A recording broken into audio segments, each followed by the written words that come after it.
नेता भारतीय जनता पार्टी का बड़ा बचेगा नहीं जो उत्तर प्रदेश में ना आए। और अभी तक इन्हीं का इंतजार था कि इनकम टैक्स कब आएगा डिपार्टमेंट। अभी तो इनकम टैक्स आया है, ईडी आएगा, सीबीआई आएगी, न जाने कौन कौन सी संस्थाएं आएंगी, अफवाहें फैलाई जाएंगी, साजिश की जाएंगे, षड्यंत्र की जाएंगे, लेकिन उसके बावजूद भी साइकिल की रफ्तार कम नहीं होगी, रथ की रफ्तार कम नहीं होगी और उत्तर प्रदेश से भारतीय जनता पार्टी का सफाया होना निश्चित है। वो जान गए हैं कि उत्तर प्रदेश से भारतीय जनता पार्टी खत्म और इसीलिए उन्होंने इनकम टैक्स को भेजा है।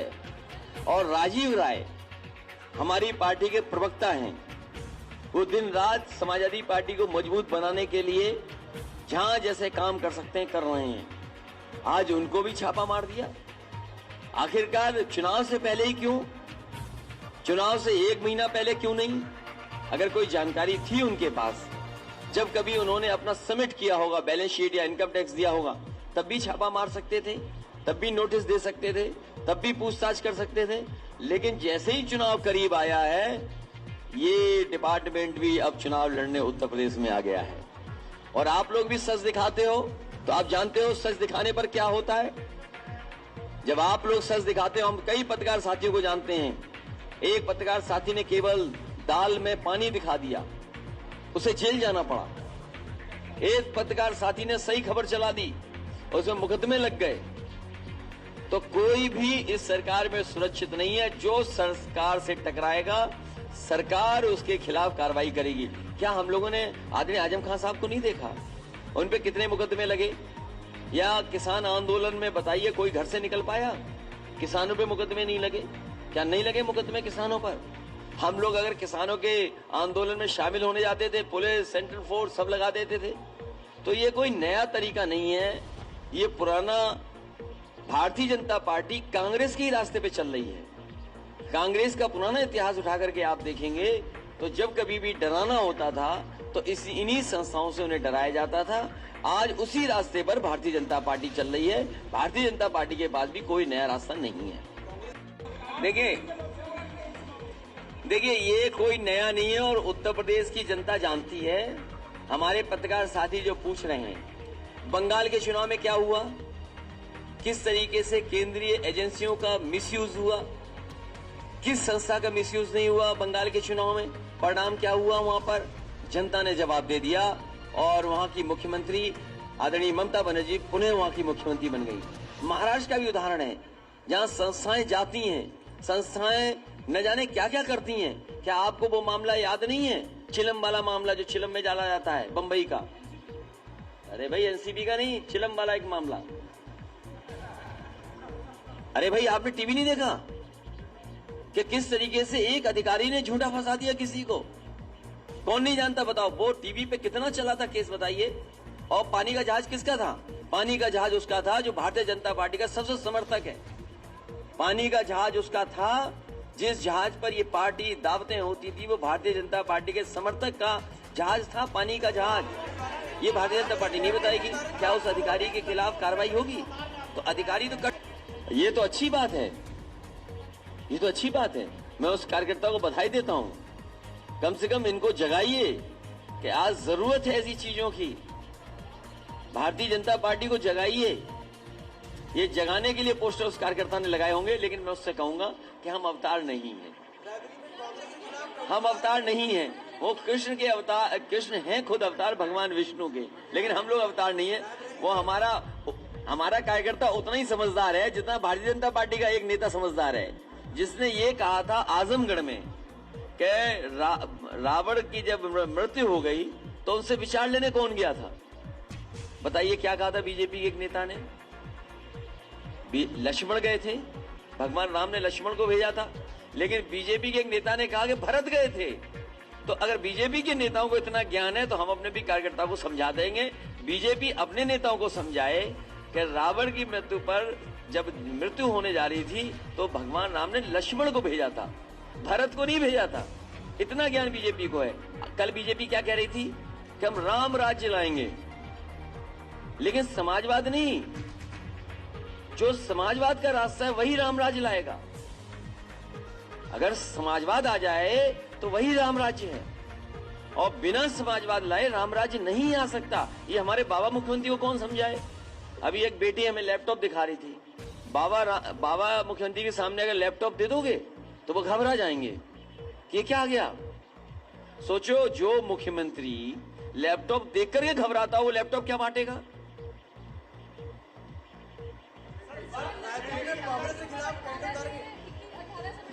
ये बहुत अच्छी बात है, लेकिन साथ साथ बेटियां अगर खड़ी हों, समाजवादी पार्टी ने हमेशा सम्मान किया है और बेटियों का सम्मान जैसे कर सकते हैं वैसे किया है। आज बेटियों के लिए उनकी पढ़ाई का अच्छा इंतजाम, उनकी सुरक्षा का इंतजाम, उनके स्वास्थ्य को लेकर काम होना चाहिए। और 21 साल की उम्र हो गई है तो कम से कम बेटी अपने पैरों पर खड़ी हो जाए।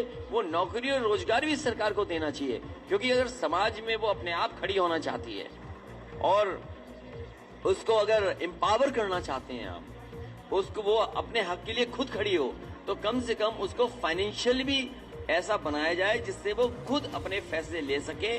मुझे खुशी होगी जब 21 साल की बेटी को नौकरी मिल जाए, फाइनेंशियली सपोर्ट मिल जाए इतना कि वो खुद अपने निर्णय ले सके।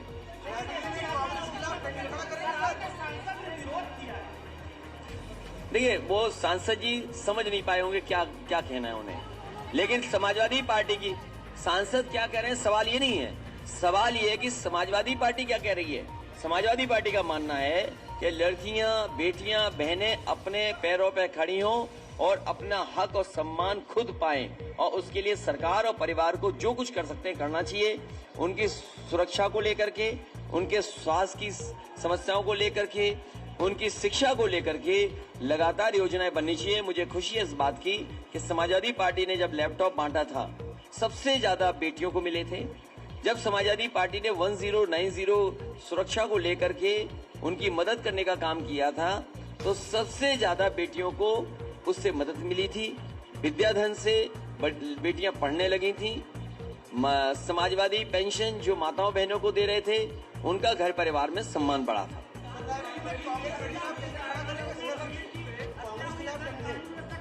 समाजवादी पार्टी सभी सीटें लड़ेगी। विधानसभा के चुनाव हमारे रायबरेली के पत्रकार साथी जानते हैं, लोकसभा की परिस्थितियां अलग होती हैं, विधानसभा की परिस्थितियां अलग होती हैं। लोकसभा में जब कभी भी निर्णय लेता है तो कांग्रेस का समर्थन कई बार किया है, लेकिन विधानसभा के चुनाव में समाजवादी पार्टी हमेशा लड़ी है, आने वाले समय में लड़ेगी और पूरी की पूरी सीटें जीतेगी। एक बार तो 5 जीत गए थे हम, 1 चूक गए थे।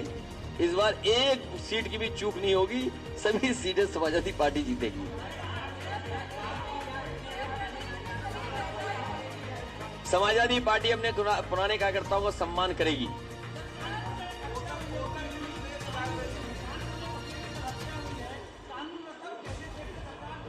ये ठोको राज में कोई सुरक्षित नहीं है। ये ठोको राज में कोई सुरक्षित नहीं है। जब पुलिस इनकम टैक्स के लिए जाएगी, पुलिस को भेज दोगे इनकम टैक्स के लिए, पुलिस को भेज दोगे सांड पकड़ने के लिए, तो क्या कानून व्यवस्था संभालेंगे आप।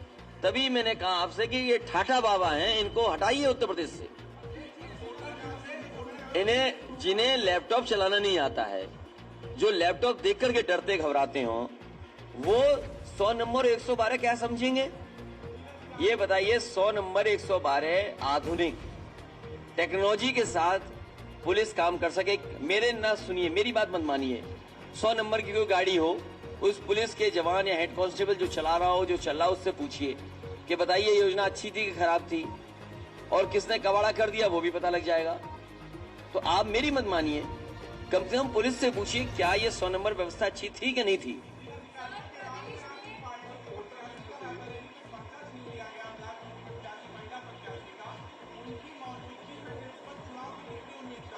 देखिए, रायबरेली में हमारे पत्रकार साथी जानते होंगे, जात के आधार पर भारतीय जनता पार्टी ने अन्याय किया है। समाजवादी पार्टी अगर है और अगर उस पर मुकदमे लगवाने हैं, कितने झूठे मुकदमे लगाए सोचिए आप। जेल भेज दिए गए, और इसलिए जेल भेज दिए कि समाजवादी पार्टी के हैं। वो घबरा रहे हैं समाजवादी पार्टी के कार्यकर्ता नेताओं से, उन पे झूठे मुकदमे लगा करके कई महीनों उन्हें जेल में डाल दिया, और न केवल जेल में डाल दिया बल्कि जेल में भी अपमानित करने का काम किया। जो सुविधाएं जेल में मिलनी चाहिए वो भी नहीं सरकार ने देने दी। इसके अलावा केवल रायबरेली में नहीं, आप प्रतापगढ़ पता कर लीजिए, पार्टी के जिलाध्यक्ष को जेल भेज रहे हैं आप झूठे मुकदमे लगा करके। तो ये जो रवैया है ये जनता देख रही है, जनता तैयार है इस बार भारतीय जनता पार्टी को हटाने के लिए।